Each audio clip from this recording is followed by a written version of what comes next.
했던 것 같다라는 생각이 맞아요. 듭니다. 네. 예. 이 두 번째 신념으로 자기를 사랑하는 것이 이기적이다. 이거는 제가 강의하러 가보면 자기를 사랑해 주세요 이러면 다 손 들고 물어봐.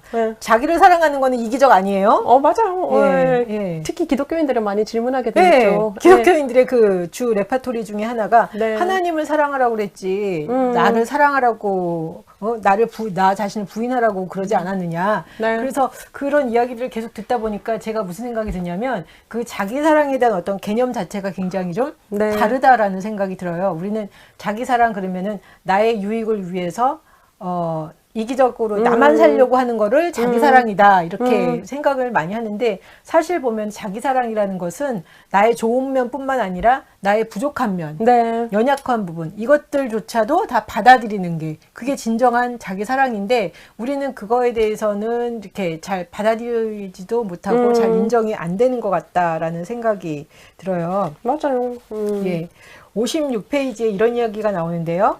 저쪽 세상에서 한 커플씩 벗겨난 후 진정한 나 자신과 대면했을 때 나는 내 모든 행동의 배후에 근본적으로 두 가지 원동력이 있음을 깨달았다. 사랑과 두려움이었다. 내가 한 모든 행동 배후에는 두 힘 중 하나가 있었다.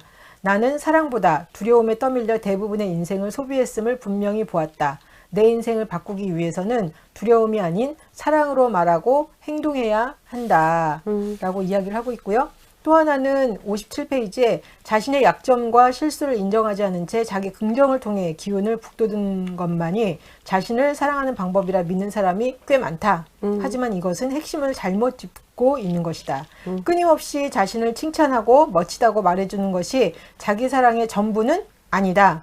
진정한 당신, 남 모르는 약점도 갖고 있고 비판받으면 무너지기도 하고 실패도 하고 실망스럽기도 한 인간적인 당신, 그 당신 전부를 사랑하는 것이 진정으로 당신을 사랑하는 것이다.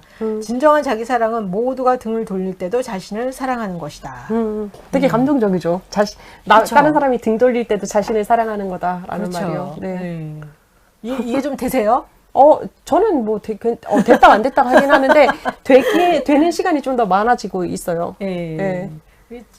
기억할 것은 자기 사랑이라는 것이 이기적으로 뭐 자기 것만 움켜쥔다 이거보다는 그 개념은 내려놓고 오히려 자신의 연약함이라든지 부족함을 품어주는 거 그것이 곧 자기 사랑이라는 걸 우리가 좀 인식을 하면 훨씬 더 좀 편안하게 받아들일 수 있지 않을까 하는 생각이 들어요. 사실 보면 뭔가를 잘못했을 때 사과하는 거 되게 어렵잖아요. 네, 좀 어려워 하시더라고요. 많은 분들이. 근데 저는 보면 그게 자격지심이 작용을 안 할 때는 잘못했습니다. 다음부터 제대로 하겠습니다. 이게 나오는데 이게 자격지심이 이렇게 작동을 하면 그 말을 못 해.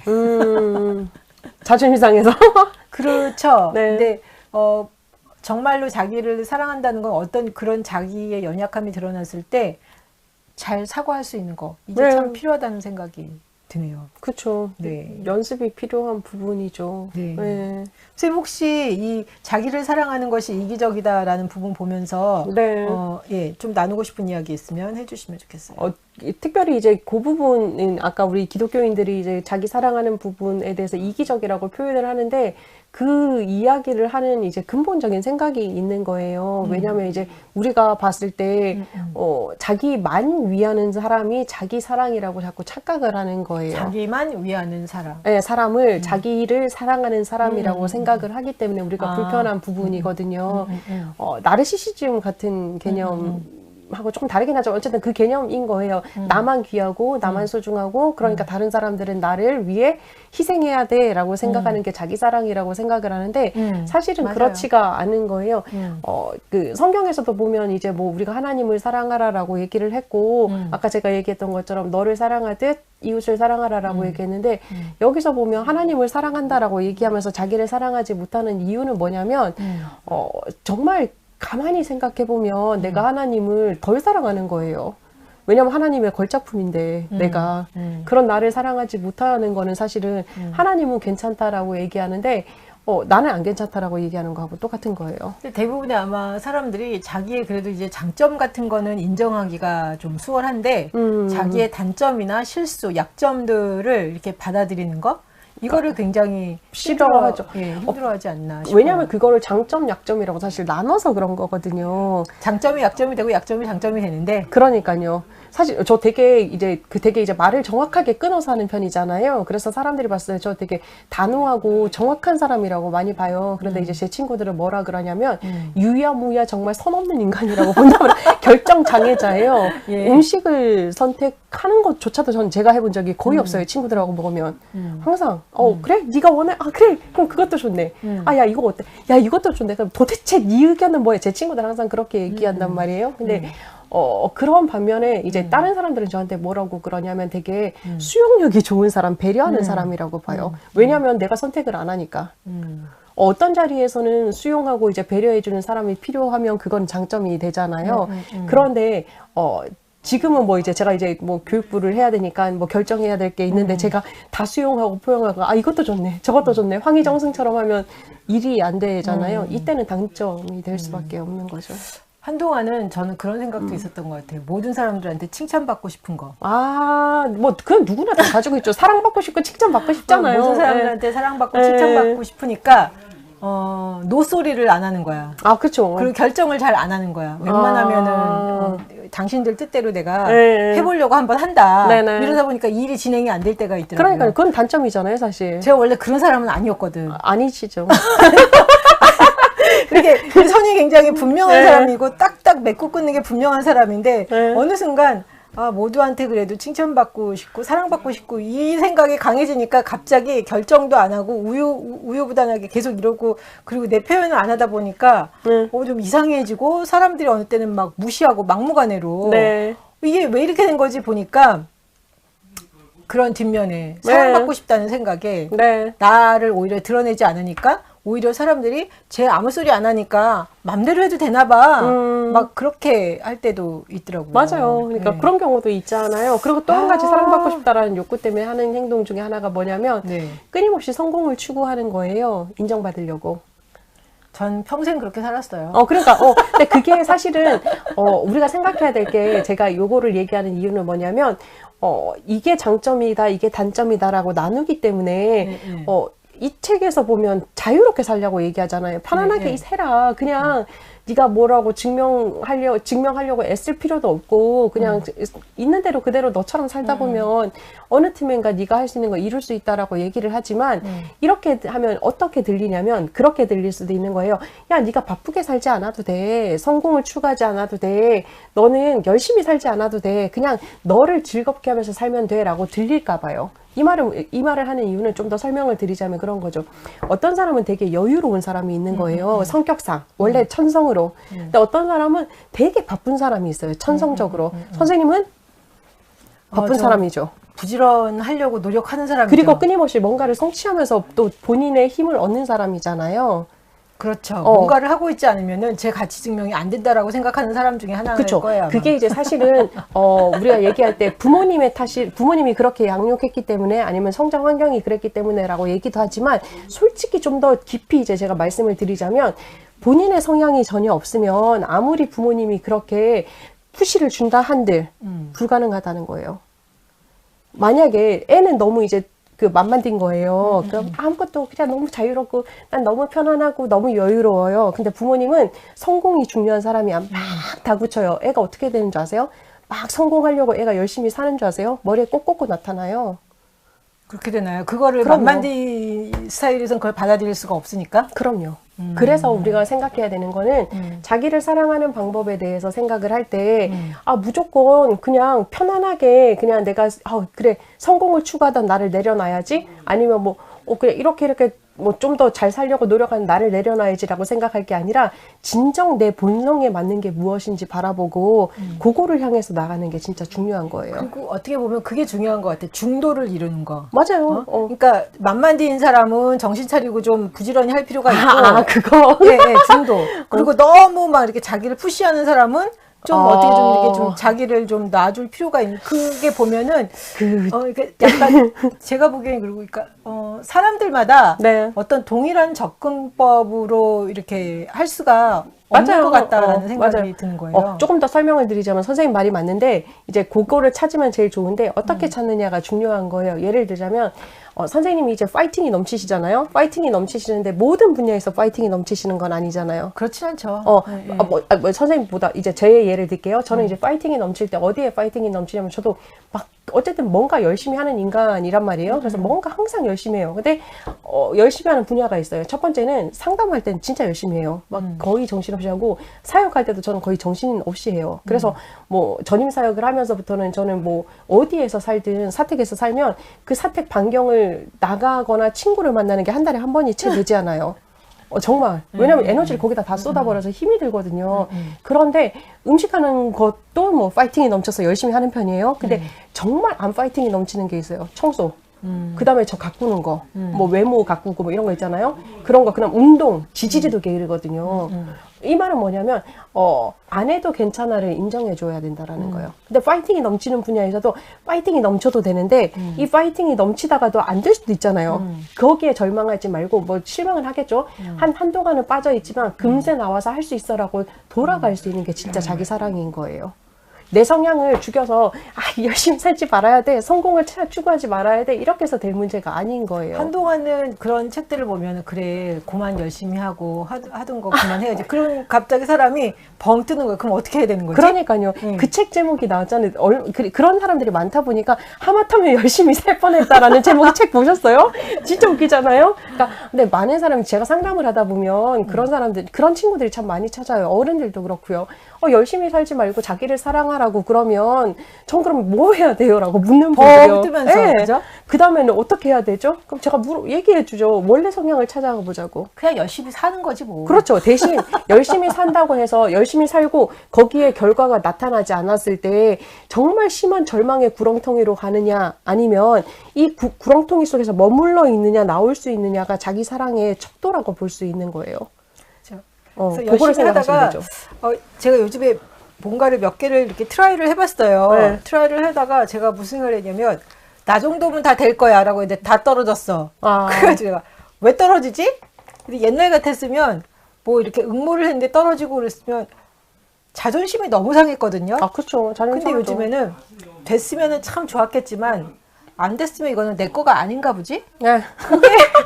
그게 내 거가 아닌가 봐. 네. 그냥 그 정도지 내가 못나서 떨어졌다. 이 생각은 안 들어. 그럼요. 내 네. 자리가 아닌 거죠, 뭐. 근데 옛날에는 내가 못나서 안 됐나 봐. 내가 부족해서 안 됐나 봐. 그러니까 더 열심히 해야 돼. 뭐 막 이랬는데 지금도 기본적으로 열심히는 하지만 안 됐으면 그냥 이건 내 거가 아닌가 봐. 그냥 그 정도를 좀 가볍게 넘길 수 있는 마음의 그렇죠. 여유가 좀 생긴 것 같아요. 그렇죠. 그게 이제 진짜 자기 사랑으로 가는 방법이다라는 걸 생각하시고 또 한 가지 이제 짚어드리자면 자기를 부인하고라는 개념에 대해서 우리가 얘기할 때 자기를 사랑하지 말라라는 개념으로 자꾸 들어가는 거거든요. 근데 부인한다라는 개념을 잘 생각해 보면 내 속에는 여러 가지 마음이 계속 싸우는 거예요. 제 마음 속에도 그렇거든요. 뭐 새벽기도 가고 싶은 마음이랑 안 가고 싶은 마음이 계속 싸우는 거죠. 그러면 어디가 이겨야 될까요? 제가 이제 그럴 때는 가는 게 맞는 것 같아요. 그러니까요. 네. 왜냐면 이게 분별을 해야 되는 부분인 네, 거예요. 내가 뭐 만약에 이제 제가 맞아요. 입원한 상태에서 만약에 내가 새벽 기도를 가고 싶고 안 가고 싶고가 싸운다 그럴 그러면 때는 안 가야지. 안 가는 게 맞는 거예요. 네. 근데 그게 아니라 그냥 평상시의 상태인데 네. 두 가지가 싸운다 그러면 가는 게 반대로, 맞는 거예요. 그러니까 불편한 거를 하는 게 맞는 것 맞아요. 같아요. 그러니까 그게 이제 자기를 부인하고의 개념인 거예요. 이제 판별의 부분인 거죠, 그렇죠. 이게. 어떻게 그게 이제 자기 에고를 부인하는 부분이라는 생각이 드는데 네. 제가 옛날에 처음에 이렇게 신앙생활 했을 때 보면은 가끔마다 저는 네. 생각지 않는데 나보고 뭔가를 하라고 이렇게 하는 거예요. 그쵸. 그때는 예를 들면 뭐 이렇게 자원봉사를 할 수 있는 시간적, 정신적 여유가 하나도 없는데 갑자기 어떤 누구를 도와주는 자원봉사를 하라는 거예요. 그래서 아니 내가 지금 다른 사람을 도와줄 입장이 되면은 네. 하겠다. 네. 근데 나는 지금 내 앞길 꾸리지도 못하고 지금 생계도 막막한데 내가 지금 이 와중에 돈을 벌어도 모자랄 이 와중에 네. 내가 자원봉사를 어떻게 하냐 이렇잖아요. 그래서 이거는 정말 아니에요. 근데 말씀을 보다가 무슨 생각이 들었었냐면 그 엘리야가 사렙다 과부를 네. 찾아가서 그 아무것도 이제 없을 떡, 때. 예, 그 쌀가루 기름. 해서 먹고 이제 죽으려고 그런다는데 엘리야가 거기서 나한테 먼저 떡 가져오라고 그러잖아요. 네네. 근데 그 이야기가 제 눈에 보인 거예요. 네. 근데 그거를 딱 보니까 무슨 생각이 드냐면 지금 내 상황적으로 보면 내가 자원봉사를 하거나 다른 사람을 도울 입장이 안 돼. 예. 근데 그 성경 이야기를 보니까 이거는 상황이 돼서 돕는 게 아니라 상황이 안 됨에도 하라는 거예요. 네, 맞아요. 근데 제가 그걸 딱 보면서 막 이러면서 욕하면서 했어. 욕하면서. 네. 그러니까 원래 보면은 딱 잘라서 나는 지금 상황이 안 되니까 당신을 도울 수 있는 입장이 안 네. 됩니다. 네. 이렇게 얘기를 해야 되는데 마음에는 그러고 싶지. 네. 마음에는 그러고 싶은데 이렇게 성경 말씀을 이렇게 딱 보는데 그 상황이 아닌데도 불구하고 떡가루 그 먼저 떡 엘리야를 위해서 떡 만들어 오니까 떡 먼저 갖다 주니까 그 다음에 문제가 다 해결되잖아요. 네. 근데 그걸 보면서 이거 진짜 내 마음에 안 들지만 그냥 마음에 안 드는 거를 행하는 게 맞겠구나. 그렇게 해가지고 넘어갔고 그 다음에 정말 일들이 잘 풀렸거든요. 네. 그래서 제가 어제 이제 페이스북에다가 그런 글을 올렸었는데 신앙생활 초창기에는 마음에 안 들어도 이게 보기에 맞다 싶으면 욕하면서라도 했어요. 네. 제가 막 툴툴거리면서도 왜 나한테 이런 걸 시키려고 그러면서 했어. 네. 근데 그렇게 했을 때 사실은 보면 다 결과들은 좋았어요. 네. 뜻밖의 결과들이 많이 나왔었거든요. 네. 근데 이게 신앙의 연차가 지나면서 무슨 일이 발생하냐면 마음에 안 드는 일이 딱 있어. 안 해. 어렸을 때는 오히려 네. 어떤 저의 그 자기 부인 에고를 꺾는 일들을 했는데 이제 좀 연차가 지나고 조금 더 이렇게 좀 나이가 들고 그러다 보니까 딱 봤을 때 마음에 안 들면 단호하게 딱 자르는 거예요. 자르고 안 해. 그리고 내 마음에 드는 일이 일어나기를 기대하면서 계속 버텨. 버티기. 네. 보니까 그리고 또 이제 이게 시간이 지나니까 어떻게 하냐면 옛날에는 어렸을 때는 막 툴툴거리면서도 했는데 이제는 네. 툴툴거리지도 않아. 네. 우아하게 가만히 있어. 그러면서 안 안 해. 해.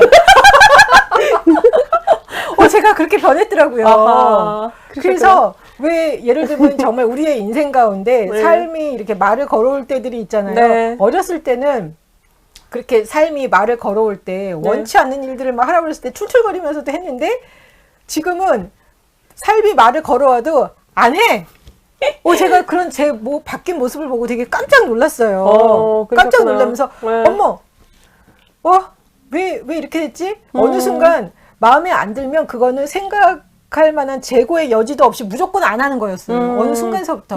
그 어렸을 때는 정말 마음에 안 들어도 이거는 해야 돼 하면서 이렇게 막 이렇게 했었는데 그것들을 다 잃어버리고 이제는 딱 내 마음에 드는 것만 하고 내 마음에 안 드는 거는 무조건 잘라버리고 더 이상 생각하지도 않고 이렇게 한 걸 이렇게 바뀐 걸 보면서 왜 제 삶 가운데 이렇게 역동성이 떨어졌나 봤더니 원인은 그거였더라고요. 삶이 이렇게 말을 걸어오고 내가 하기 싫은 거를 시키면 내가 그걸 왜 하니? 안 해. 탁 잘라버렸는데 그럴 때 그렇게 말을 걸어올 때 보니까 이게 해야 되는 거였더라고. 맞아요.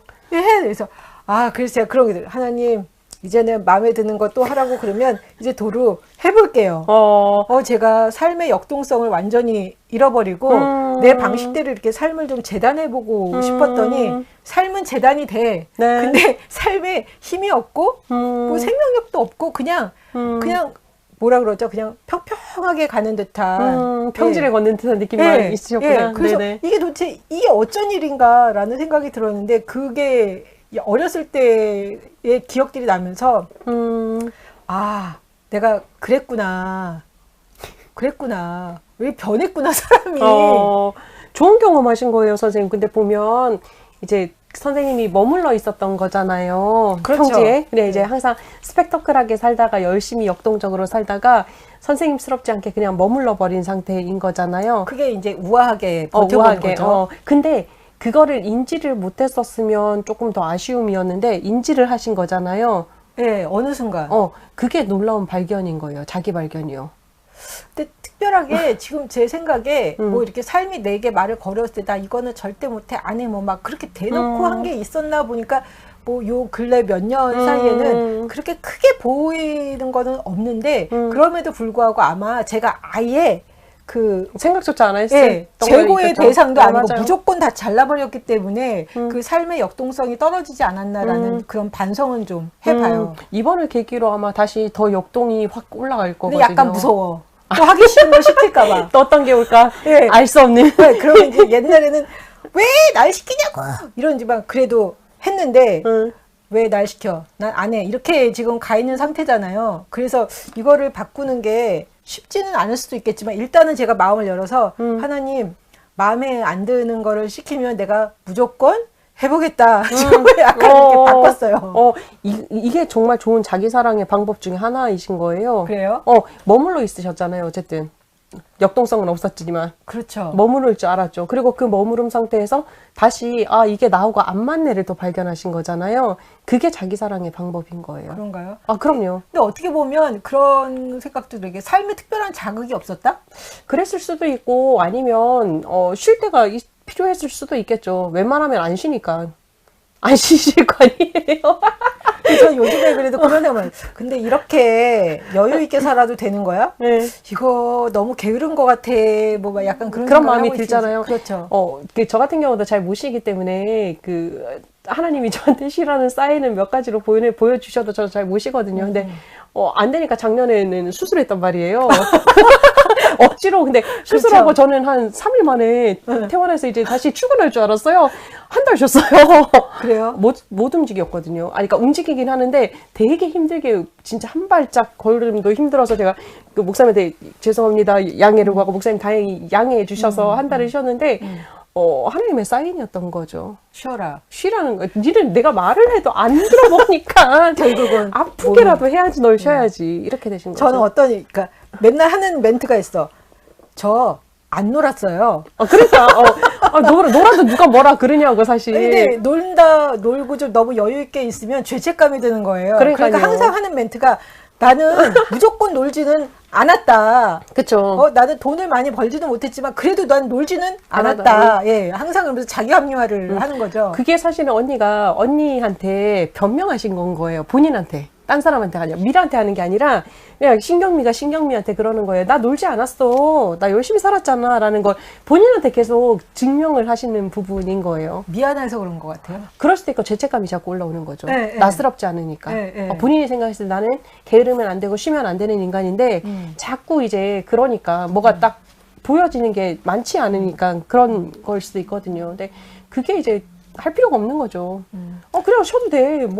좀 게으르네. 그럼 이땐가 보다. 그럼 되는 요즘에 거고요. 그런 생각도 들어요. 하나님이 내게 이렇게 좀 쉬는 시간을 주셨기에 사실은 내가 이런 것도 해보고 그럼요. 좀 생각도 해보고 이런 것 같다. 그러니까요. 네. 근데 좀 시간이 여유 있다라는 게 완전 마음이 편하진 않아. 솔직히 그럼요. 말해서. 그럼요. 네. 그것도 선생님이시니까 그것도 받아줘야죠, 뭐.